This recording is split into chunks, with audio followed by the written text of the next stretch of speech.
রাজনৈতিক মতৈক্য থাকলে সংশোধনের মাধ্যমে সংবিধানে বড় পরিবর্তন সম্ভব বলছেন বিশেষজ্ঞরা। বিতর্ক এড়াতে অতীত থেকে শিক্ষা নেওয়ার আহ্বান। সংশোধনীগুলো যে বারবার আদালতে নিয়ে আসা হচ্ছে, সেটা আনা হলেও সেটাকে যাতে আদালত এই ব্যাপারে ইন্টারফেয়ার না করে। তারা যে কনসেনসাসে পলিটিক্যাল পার্টিগুলো পৌঁছেছিলেন তা সেখানে পৌঁছানো যাবে, সেই ব্যাপারগুলো এখন তাদের পার্লামেন্টে ডিবেট করে বা আলোচনা করে সমাধান করতে হবে।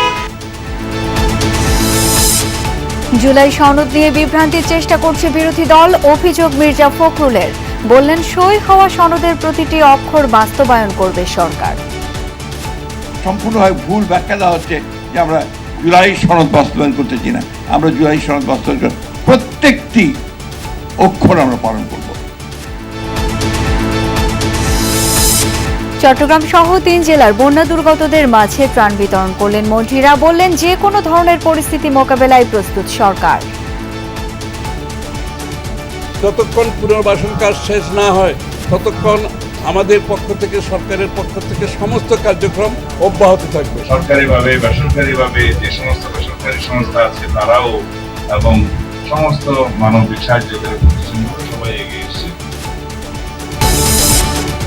জুলাই পদযাত্রা কর্মসূচিতে এনসিপির কৌশলগত পরিবর্তন, গুরুত্ব দেওয়া হচ্ছে তৃণমূলে। জামায়াতের সাথে জোটের প্রভাব পড়েছে নারী নেতৃত্বে।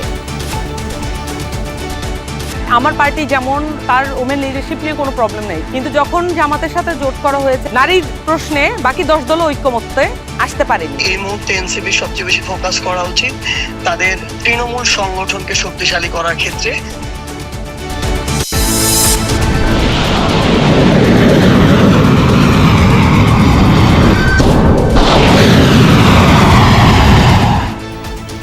ইরানি শহর বন্দর দ্বীপে অব্যাহত মার্কিন হামলা, হতাহত 3 শতাধিক বেসামরিক নাগরিক। হাফ ডজন প্রতিবেশী দেশের মার্কিন ঘাঁটি স্থাপনায় তেহরানের টার্গেট।